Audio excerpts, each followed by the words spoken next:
live in. I live in a different community than I grew up in, so I'm definitely getting used to and adjusted to that. But I also continue to give back. One of the things that I've been doing to give back is helping box out stress. They are working on their official gala, so look for the gala announcement that's coming out. Box Out Stress was a guest here on the Lyne't Gray Show. One of the statements that he said is that I want to have a gala. I said it's done. Let's go. And that's the end of the story. So when I say it's done, let's go, that means I have to put in the same effort and workload. So I'm looking forward to this gala that's going to come up. Part of it is going to be definitely giving back to the community, but the other part is trying to make sure that we have the practice and approach to build out this program so that we can continue to actually make it a massive, with collaboration from other boxing coaches to be a part of it and other martial artists as well to be a part of it as well, because the curriculum is cross brands in that area. You talk it out, then you box it out.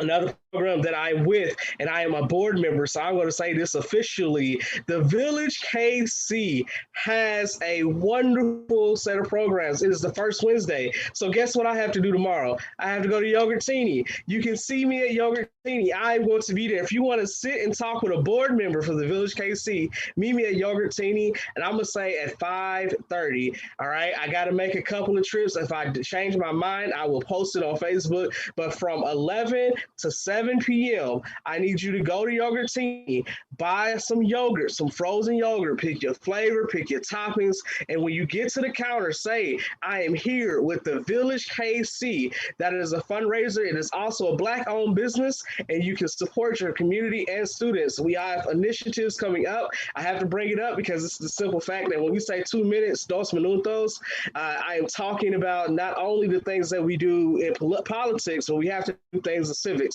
So we are having a couple of events. If you would like to volunteer, if you're interested in it, send me an email at fullerforthepeople@gmail.com, and I will respond back and send information for there. If you would like to volunteer, follow them on Facebook, Instagram, and Twitter as well. They also have a actual website, thevillagekc.org.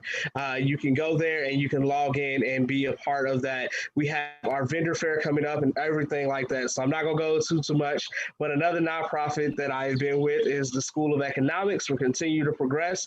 I said that my 3 statements were educational, prosperity, economic progress. So I have found a nonprofit to work with and be on the board for to help extend not only my knowledge, but upgrade their knowledge to be current to our students and our families to be able to understand how economics play and what we need to do economically to be able to progress. The last part is being relationships. So that's why I say you can come see me. I want to speak on one local issue, and that's Ordinance 200583. If you were with me about 3 weeks ago, I went to City Hall.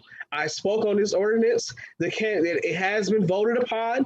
It has been passed. It was simply passing Juneteenth being celebrated as a holiday for the city of Kansas City. So the city of Kansas City and all of its employees will be able to celebrate that holiday, not only in the fashion of, oh, I just get a day off, but in the fashion of going to go serve and be able to understand and get a better awareness of the impact of that holiday. We celebrate Independence Day, but that was independence from Great Britain. We need to celebrate Juneteenth because that is the freedom and emancipation of our Black and Indigenous folks because they were a part of it. Black and Indigenous run hand in hand, but it was Juneteenth.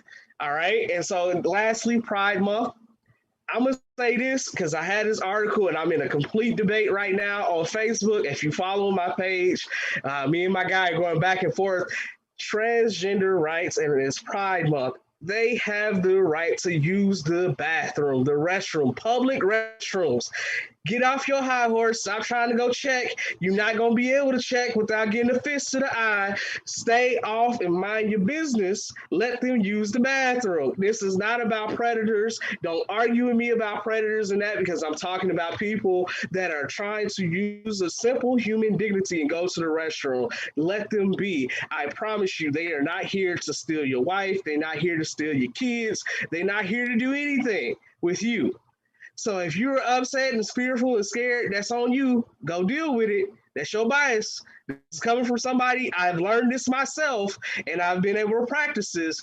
Let them be, respect them, and have the dignity and allow them to have their dignity and be who they are because they live their truth.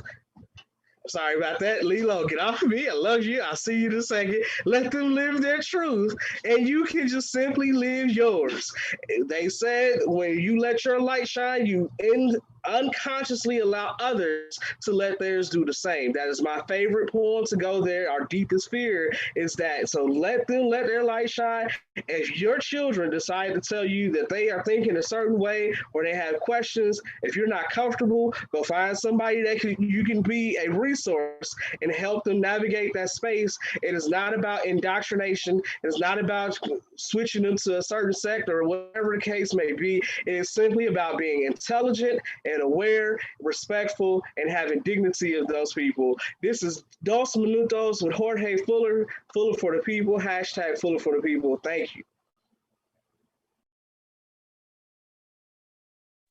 I was enjoying what you were saying so much. I almost forgot to unmute my phone. I gotta start talking. But I want to thank George. Let's first touch on this, and then I'm gonna let George bring on our guests. We have an amazing guest today. But George said something powerful, and one thing I want everyone to understand, because I am the mother of an LGBT son, and so the one thing that he did say was like, "Okay, mom." Because I know I got a great mom, because I listen to a lot of these other people. And he said, I feel bad for how mean I used to be to you. But he was going through things. And I was like, okay, I'm the kind of, I'm like, whatever, it'll be all right. Is it Mercury retrograde? You'll be all right. But we as parents, and I'm speaking from experience to you all, we as parents have a responsibility to love our children no matter what.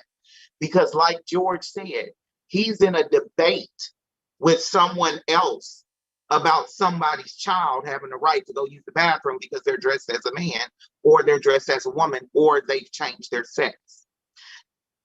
They face enough out here.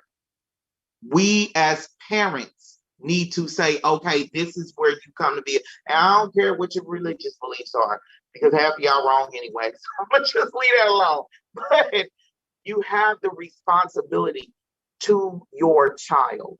And that plays into where we got off from the mental health month. The kids ain't the children with LGBT ain't the mental health issue. The parents who don't accept them are. Just letting y'all know that. You the one with the mental health issue. So I'm gonna just go on ahead and get off my high horse. But I want to thank y'all for tuning in to Dos Minutos with Jorge, Fuller for the people. Sign up for his newsletter, because I told you I'm getting my son in office. We need him in office. As you see, he let everybody know, which is something I never thought of it as. But the 4th of July is freedom from Britain. I just knew it was popping fireworks and we got our independence from, Independence Day. But like you said, it's independence from Britain. The Juneteenth. And he pointed out a fact that people are trying to negate. It's freedom for the indigenous and the African descendants of slaves. So here's the thing, and this is what I want to say, because I was literally in a debate with an African about this. When they first landed here, the indigenous, Native American, Indians, whatever y'all want to call them, were dark-skinned people.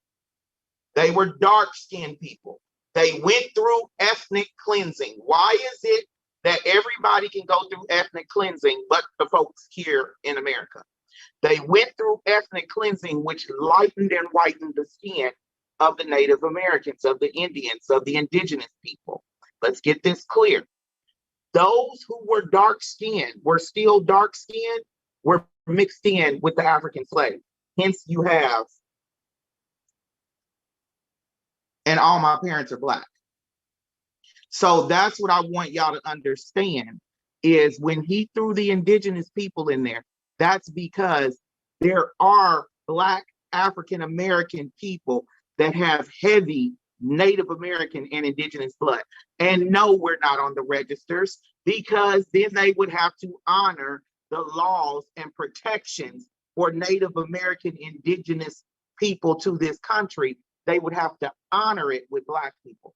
Anything to keep us excluded. So that's me being on my soapbox.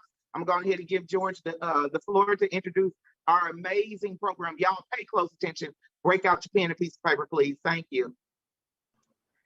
All right, so I got to tell you, as a Black man, you have to have at least one barber that's your go-to. This is your person.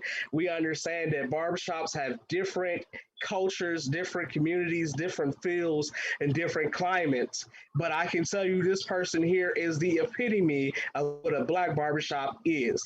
When you go in, you're going to be able to have a conversation. You're going to be able to leave out fresh to death, and you're going to be able to smile knowing that you were able to get whatever on your mind, whatever conversation. It goes all the way through. And I mean all the way through, because the last time I was in the shop, we were literally talking about some of the things that were being passed at the state house that we weren't paying attention to, that are moving and making those oppressive natures. This is my brother Cesare. They call him Big Cheese on the side, but Chez, for those that really know him, he is also the husband of Chef Gina that's already been on the show. So if you have not paid attention, we go whole families. He's been an entrepreneur for about 10 years now. He's owned his shop for about the last 5 years, whether it be off of 103rd and near State Line to now off of 90th and Holmes. I'm talking about, I'm going to say this correct, the barbershop legacy, the owner, Cesare Big Cheese. I'm privileged to introduce you. Let's tell them about what you are here for today. Can you hear me? Cool, cool. Man, one, I was invited on the show from Nay. She got a chance, you guys got a chance to interview my wife and the things she was doing with chefing and all of that good stuff, and that just kind of segued into the conversation of entrepreneur, um, being an entrepreneur and what that looks like. And you know, George, me and you talked a while ago, about this, even after I talked to Nay about being on the show. Cause I'm like, look, y'all having chefs on there, everything. We don't hear enough from the barbers in town, and she was like, oh, we gonna get you up there. We gonna get you up there. And so here we are, and you know, looking back, they say hindsight's 2020. Looking back, I wish I knew a lot of the things that I know now back then, when I first started. And the one thing is, we talk about mental health and mental wellness, and a lot of times, man, it starts from your grooming needs, because as an old time saying goes, if you look good, you feel good, and so I think a lot of times, we in barbershops and salons alike, we get a negative rap on us, a negative light on us. What's the first thing people say about a salon? You know, a room full of women bashing men, and chatty Cathys and gossiping and stuff like that. And then barbershops, what, especially African American Black barbershops, what they say, we all hitting on females, and women can't bring their sons in because guys are gawking at them, making them feel weird. And so my thought process was, when me and my business partner opened up our barbershop, Emmanuel Thompson, we call him Mano, but when we opened up our barbershop, the thought process was, one, if our barbershop can't be a place where our wives and our kids can come and feel comfortable, we don't want to do it. We don't want to be that. And then also, again, hence our barbershop name, Legacy Cuts. We were in the process of trying to build something sustainable for our children, And so my son, my youngest son, he turned 16 tomorrow. And I told him, even if this isn't the path that you want to go down, because I don't want to force him down my path. You seen that so many times in movies and stuff where, you get daddy, he been back there barbecuing or something, be like, you supposed to take over the son, my business, and the son's like, nah, dad, I ain't trying to do that. So I'm not gonna force my son, but I tell him, if nothing else, you got a blueprint on how to be a successful entrepreneur and what that looks like, and the sacrifices and the grind and things of that nature. And also, just being able to tap into the community and dispel a lot of those things that I just spoke on, about an African American barbershop. All black barbershops ain't like that. All guys ain't like that. Majority of the barbers that I have in my shop, we all married, you know what I'm saying? And not only that, even the ones that aren't, we have created such an environment in our shop that people feel that it's inviting, it's family oriented. We have multiple women clients that come weekly or bi-weekly with their sons. We've had some wives and girlfriends start off just bringing their sons. Now they bringing their boyfriend, their boyfriend's brother, their husband's brother. And so at the end of the day, it doesn't matter. And then the other thing that we've been able to create over the last 5 years is the fact that we've been able to tear down a lot of preconceived notions, and a lot of preconceived notions about the black barbershop to our Caucasian and other counterparts, by being in 2 different locations. Um, our first location was on 130th State Line, where we did have a high influx of Caucasian and let's just say culturally diverse uh, group of people that would come in. And it was weird because once COVID happened, we ended up moving into another shop that was less than a mile away over on 99th and Holmes. And some people would tell you, just in that mile distance, where we at now is the hood, and a lot of that multicultural demographic wouldn't even cross the east side of Warnell versus the west going towards State Line and Leawood.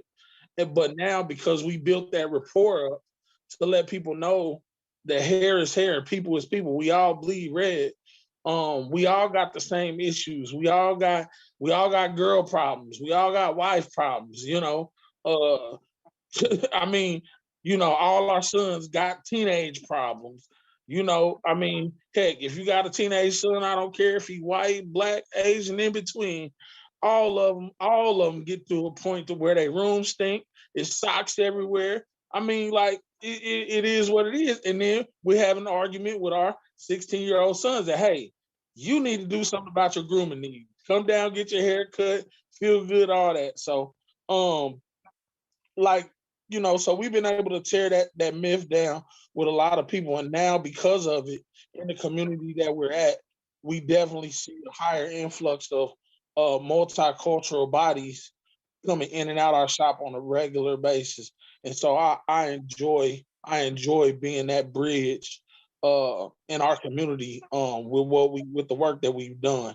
So I was gonna say, and Mr. Walker, I'm hearing feedback. Are y'all hearing the feedback too? It's like someone is either in the room with you, Chaz, but it's got to be because I'm hearing it. I'm hearing feedback. But I was gonna say that your location, seriously, when you said 130 State Line, that's why I was like, yep, because that used to be my stomping grounds over there. Because I got the Wells Fargo Bank, and then the Bank of America next to Taco Bell, and then the Price Chopper, and I can tell you everything that's over there. Before they put the Tesla over there, it used to be Office Max. I can tell you because you giving the whole rundown. I know the whole area by heart. I can tell you what businesses have been in and out because for the last I moved since what was it 2000? Since 2000 I moved off of 95th Street, and I was that was my shopping ground. So it's been 21 years that I've been over there and seen businesses come and go. And I will say, I can guarantee that you changed the mind of several people being over there. I want to thank you for that. But another thing I wanted to point out was when you said, because I'm a mother, and even in being a married mother, when I was married, I really didn't like taking my sons to the barbershop unless it was the barbershop that their dad grew up in, because they were older men. They had the same mindset that you had. But if I went there and they were packed, instead of me taking my son somewhere else, I would just forego taking them to the barbershop that week. And then tell their dad, okay, well, if you can, get them when you go get your haircut, just pick them up early from school or something, and make sure they get their haircut, because normally he was working during the hours the barbershop was open. So I appreciate that aspect. Another thing I want to say is, we've talked about your barbershop, we've talked about this location.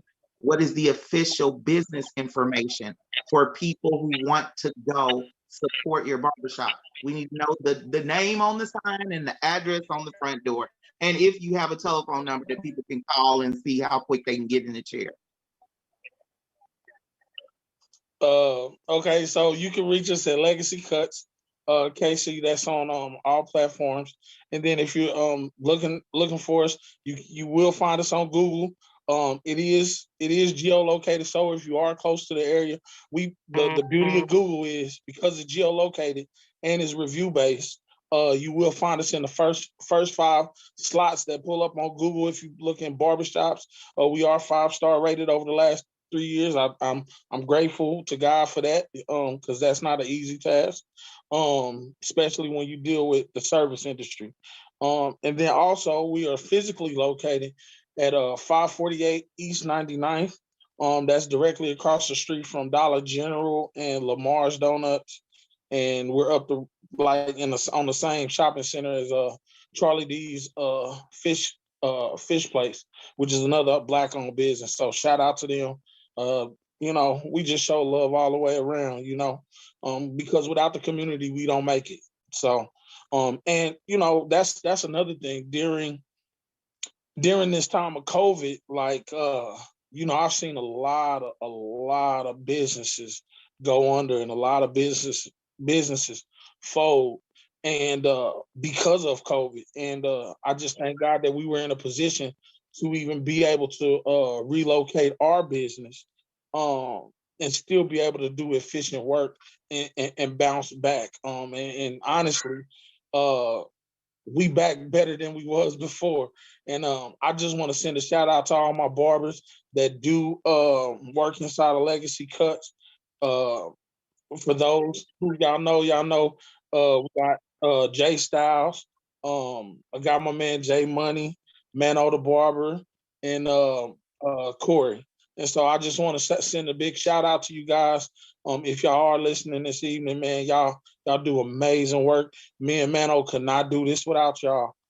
So I just want to send, like they say, give people their roses while they're here. And so I know at least one of them is listening right now, because he texted me. He said, "You look sleepy." So that's another thing. But yeah, I'm the old guy that tend to go to sleep in the shop sometimes. But hey, that's all good. I was just about to ask, which one of y'all is the old man that sit in the chair and fall asleep and wake up and talk to everybody? Yeah, that's me. I'm Cedric the Entertainer, I'm in the what's going on? What? Every barbershop knows what but he don't miss nothing. But when it's time to cut hair, though, I cut. I love it. So, speaking on you being a barber and entrepreneurship, you said you have a 16-year-old son. And I've been asking a lot of our Black-owned businesses, because, like you said, many don't the kids don't want to go into what their parents do. But I've asked a lot of Black-owned businesses, have you trained your child to run your business to where they can take that information and transfer it into, another business that they want to do? Because entrepreneurial information is entrepreneurial information. Yeah. Yep, definitely. And it's weird because on one hand, you know, a lot of us that are in my age bracket, you know, I'm 25, you know, I'm still 25, but you know, now a lot of us in my age bracket, we came up watching mama, uncle, daddy. They worked the 40-40-40 plan, you know, the 40 years, 40 hours a week, and then get 40% of they pension and or whatever. And so it's weird because they didn't know how to teach us about being an entrepreneur. So we've had to figure it out. And in the beauty of figuring it out, we're able to tell our kids, hey, you may not want to go down our path, but whatever it is that you do and you find a love for it, like I tell my kids all the time, find a way to monetize it. Because even with my oldest son is 20. And you know, man, this dude, he is such a blessing to me. Like this dude, he has a full ride scholarship, Avila. I mean, he's done exceptional for himself. And I tell him, I know he's gonna be the guy. Not to He's gonna interrupt you, but shout his name out. Shout his name out. Let us know who he is. Oh, I'm sorry, son. I didn't forget about you. I remember your name, son. Dave Reese, I love you. You're doing good, son. Keep up the good work. But like he's so exceptional, and he's majoring in computer engineering, and I know he's gonna get somewhere, Black and Veatch, something like that, you know, and just be an absolute rock star. But I tell him, don't just be a rock star for them. Go beyond that and create a platform for yourself and whatever it is that you do, and take it and just dominate it. And so that's really the goal. Just when you talk about building a legacy, my legacy isn't that I necessarily want you to run legacy cuts or there, or something like it, but just know your dad has created a legacy of a blueprint that you can take and seemingly do the same thing I've done and better. And so you know, my kids have seen me and my wife grind. You know, my wife is in her own journey right now, with being an amazing chef, amazing chef. Y'all can definitely check her out on IG. Her IG tag is chef Gina, Jersey girl, and her business is something like a chef LLC. So for any inquiries, look her up. But man, like that's just the family we are. You know, we're entrepreneurs and we try to breed that, because we've seen so many people go down that road. And I don't knock 9 to 5s at all, because they have their purpose as well. But we have seen so many people that have gifts and talents and things of that nature, and as they start to get older and work these 9 to 5s, it's like that everyday rigmarole of the quote unquote proverbial rat race stomps their fire and their vision out of their talents and their gifts. And then they work all these years, and it's always woulda, shoulda, coulda, you know. And you know, hey, I want my kids to be able to live with no regrets, to say, if Yeah. nothing else, I tried it. I want you literally said what I was about to break in and say. I teach my children to live life with no regrets. Don't regret doing something, and don't regret not doing something.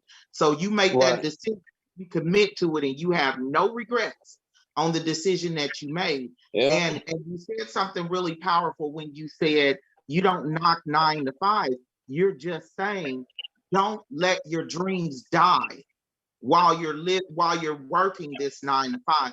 I don't want nobody taking his words and twisting them, because he No, literally no. don't knock 9 to 5. Look, I'm gonna be But honest. I worked a 9 to 5. yes. But So what he's and saying not to cut you is, off. go ahead. Go ahead. No, I was just telling people, find a way. You just said you worked a 9 to 5. Find a way to put some money away to make that 9 to 5 finance your dreams. And I'm gonna let you Yep. go ahead and talk about that, because you just said you Yeah, worked yeah. a 9. And so basically, when you start to take those initial steps as an entrepreneur, whatever it is that you're doing, if you are working a 9 to 5, Yeah, I mean, it's a tipping scale. And so right now, your 9 to 5 is going to have all the weight, all of the weight. And slowly but surely, you're supposed to add to that other side of the scale to where it slowly but surely comes. And then you're face to face with the decision. And the decision is, am I going to live by faith or am I going to live in fear? Because they can't live in the same place. That was one of the things I learned early as an entrepreneur. Because I know, I mean, for the longest time, I was bending over backwards. And I mean, I was working, man, I was up at 6 o'clock, 5 o'clock in the morning, kids ready, go to work. And I worked for the city of Kansas City. So I stayed there all day, got off work, came into the barbershop. I started to be known as the late barber because I would be the only one cutting at 10, 11 o'clock at night. But after a while, the scale started to tip in the favor of me being an entrepreneur. And the thing is, the more it did that, I saw it coming, but I got scared. And I didn't want to leave because I had that security. I had that security blanket of insurance, that every 2 weeks check if I wanted to get sick, or if I wanted to call in during football season, I could and still have my full paycheck. you know. But I had to get past that because one thing that one of my mentors told me, 2 jobs is for 2 people. And you can't do it. You can't do it. At some point, you are going to have to make a decision that you want this more than anything else. Anything else. And once you get to that point, then you'll put all of your eggs in that basket and you'll either sink or swim. Just flat out. Yo, Chad, And And, see, and you majority don't of even the time, realize you talking to me on that thing right there, because I'm like, I'm a solo parent, and I'm doing this by myself, and ain't no way in the world I'm gonna just jump out and sink or swim. But you, the message that you just gave, like you said, faith and fear can't live in the same space. It can't. I appreciate you saying that for those of us who are we wear our faith strongly. So that right there, y'all hopefully everybody is getting the message. And we are, for those who are just now tuning in, we're the Lyne't Gray Show with Jorge Fuller for the people. We're talking with Chaz Big Cheese, the owner of Legacy Cuts Barbershop here in Kansas City, Missouri. He's been giving us some gems all night. That's why y'all think he just letting them talk, because he's giving gems, and it's real world, real life. People can relate to what you're saying, that will help someone along the way. Now, I was once a salon owner, and as you see, I'm back to driving truck because y'all don't know what they go through owning barbershops and salons. Oh my goodness. And people I ain't paying that much money. If you really knew what they go through to own a barbershop and a salon, you would pay more willingly, because of what they are doing in order to make you look good so that you'll feel good. Now, what I would like for you to do is for the young men who are interested in barbering, tell them the steps that you took. And for those who are like, man, I can't afford school. Do you apprentice? Do you know someone who does apprentices? And tell them how the apprenticeship program works if you know about it. Yeah, some barbershops do apprenticeships. I would say there are enough schools now that operate under financial aid now, to where you are able to get in school and do what you need to do to create a sustainable career. And so the first thing would be, if you go by way of apprenticeship, find a barbershop that does it. There are a few. I can't think of all of those right offhand, because that's something that particular barber shop owner would have to get with you about, and he has to do a lot of paperwork on his end for you to get that. So apprenticeship, that's kind of the route you got to take with that. But as far as schooling, And me, I would lead a person down that road because you get more out of that than apprenticeship. And the like I said, they do have financial aid available.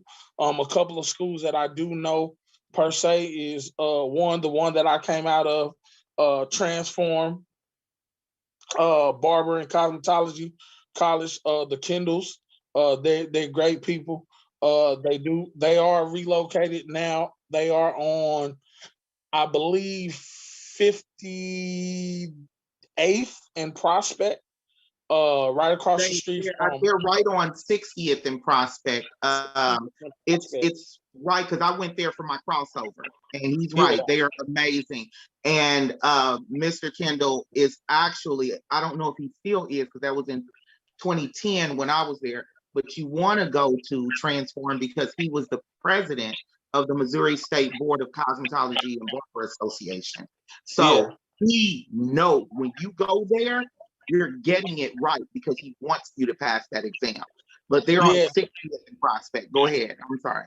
Yeah. Trust me, he will be on your head. I don't believe he is actually in the school capacity of things anymore because he actually was one of my barbers at Legacy Cuts right before COVID. And so unfortunately he hung up fortunately but unfortunately he hung up his clippers and retired fully. Um so that's what he's doing. But shout out to him because he definitely been a trailblazer for a lot of people in Kansas City as far as the barber game is concerned. When you talk about guys like Joey Cuts, they had to go by Kendall. When you talk about guys like Diamond Cuts, they went through there. So it's a lot of people that he's touched a lot of people in the city. But that's one school. And then one of the newcomer schools that are really on the bubble right now is out in Independence off of 40 Highway called Old Town Barber College.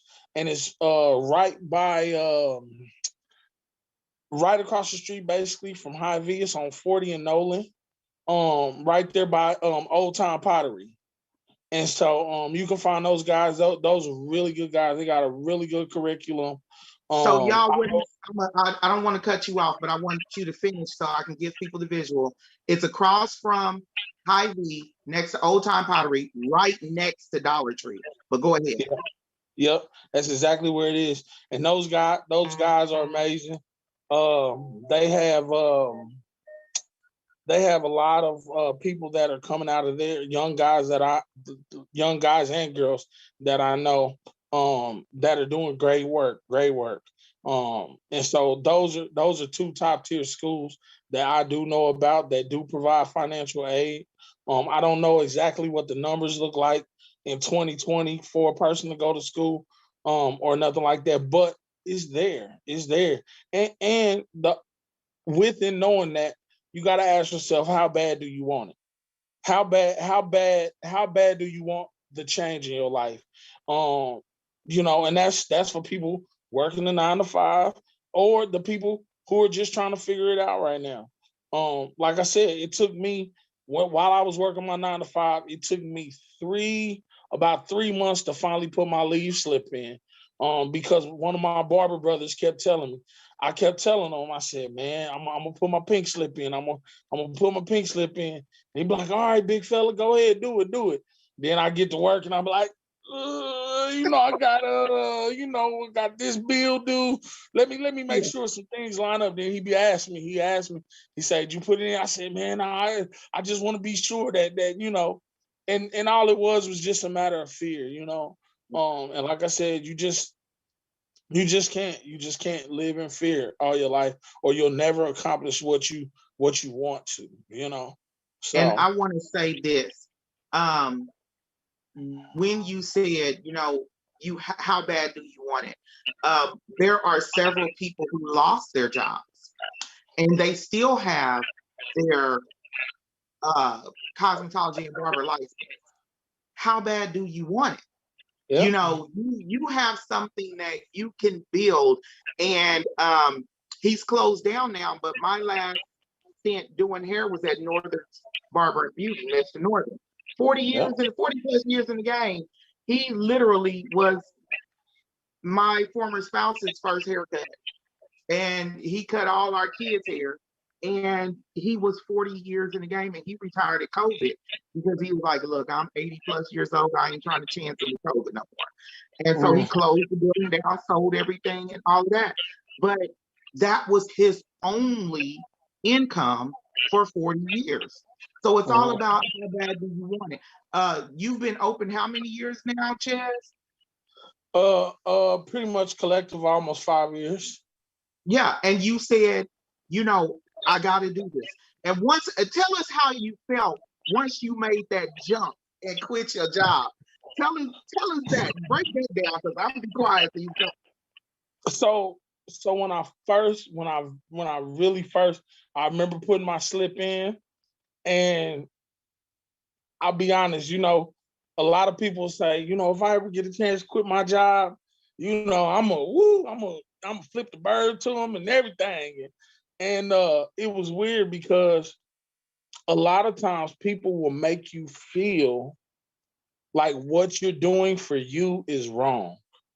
And so for me, that's what it was. And so I'm sorry, in the African American community, one of my things that grinds my gears is that, and I know some other people have heard this, but there are like three or four jobs that in the Black community, if your family or some, like in the community as a whole, feels like you get one of these four jobs, mama, we made it. And that's the city, if you work for the city, if you work for Ford or GM, or the highway department. If you got one of those four jobs, they like, oh no, you better not quit that job. You better not quit that job. And I get it. I get it. You know what I'm saying? But people aspire to be more. We can be more than just your maintenance man. We can be more than just just an entry-level worker or anything like that. And I mean, and again, I'm not knocking those jobs. I was there. You know what I'm saying? But don't feel like that's your only out, because there's something inside of each one of us that, I am who I am, that God has blessed us to be able to do or say or something. And you can't let the opinions of others steal your dreams. And they're still there. No matter how old you get, the flame of those visions and dreams may be a little flickered because life has stomped them out along the way, but they're still there. And you got to find a way to get to them and then really realize, do you want to do this as a hobby, or do you want to do this for your life? And so for me, it was doing this for my life, because I wanted time to spend with my kids. I wanted to be great in my own right, And so my thing is, because I was working a 9 to 5, I could be great to the point that they said I could be great at. Yeah. But I wanted more than that. And so for me, along the way, one of my mentors also told me is God designed me to be great. And he said, I can prove it to you. So I'm gonna prove it to y'all too here tonight.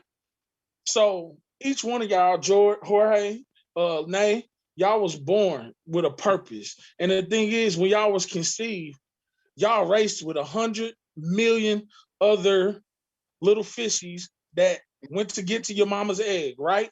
Right. I'm trying to be diplomatic and keep it right, PG. right, makes sense. But it was a lot of little fishies, millions of fishies that swam to your mother's egg in her stomach. Right. And tadpoles. Yeah, we're gonna say tadpoles, little tadpoles. That it was millions of y'all. And the thing was, each one of you were the one. You're here. You're the one that won that race. Yeah. You won that race. But So why? So like my mentor told me, he said, why do we get here on this earth if we was the one that beat out a million other tadpoles? Why do we get here and decide that we're not going to be great? We won. We won. What happened to all the other tadpoles? They died. They died. So why do we get here and decide to be average? God didn't make us to be average. And so for anybody that has that entrepreneur desire in the back of their head, in the back of their heart, like y'all was meant to be great in whatever it is that y'all do. I tell my wife that. I've been telling my wife that for years. She figured out chefing was her thing. Go be great. You know, if you look down the bread aisle in Price Chopper, how many loaves of breads are there? You think all those guys was like, Sarah Lee is better than me, so I ain't gonna put out my Wonder Bread? Hell no. Nah. Sarah Lee said, look, I'm about to have a honey wheat flavor. I'm about to have a super soft flavor. I'm about to have a rye bread. No, it's 50 or so different other bread brands and labels and all that. So, but it's one you. I'll say I gotta drop this before I let go, man. Ches, you have dropped the words today, minister. 9 to 5 or not, I'm gonna tell you your 9 to 5. Get so good at it that you turn it into a consultation, and you don't have to work 9 to 5. And promise you, there are people getting paid to consult for the job that you do. And the other part is for your son, Nesby, is National Society for Black Engineers. Tell him he needs to join that immediately, because that way he is not only going into engineering for the sake of engineering, but he goes into it, has an understanding and a connection across the United States. It's not a fraternity, but it is something of that such. You are now a part of that and ingrained in that system, and it will give him opportunities. Anytime that you're looking to be educated, look at those that are willing to educate you, they're willing to put you as an apprentice and willing to groom you up, not only to take over the business, but expand it and do it better. I think you've done and left a legacy for your children, not only to go into cosmetology or being a barber, but you've also gave them a skill set that they can go in and take and learn and utilize while they go on to get their dream. Because that's one way. If I had actually gotten somebody that taught me how to actually barber, I would have been able to use that while in college, make money, and still continue to work. And that's what it is. And some people are making money in college, and that's what they have. So I appreciate you being on tonight. I gotta say thank you in your roles, man. I'm glad. I know it took us a couple of weeks, but we here. And tonight's message was not only brought to you in June, but it was brought to you in Pride Month, saying that you have the right to be great. And if you ain't going to be great, then you have to figure out what your greatness is and then go and be great. Thank you. And I just want to piggyback off of that and say thank you. You had me hold back tears because you were speaking to me. God allow, God know what he's doing, because that message hit me hard. So I just want to thank you. I want to thank you. I want everybody watching this to share, and then have your children watch this. My sons are going to watch this, because the message that he put out tonight, y'all, our kids need to hear this. Our kids are bombarded with they're not good enough on social media. Oh, you don't own this. Your parents don't have that, this, that, and the other. And so they're reaching out, trying to do stuff that they really don't want to do when they can start out life. Like Chad said, he encourages his sons to go after their dreams.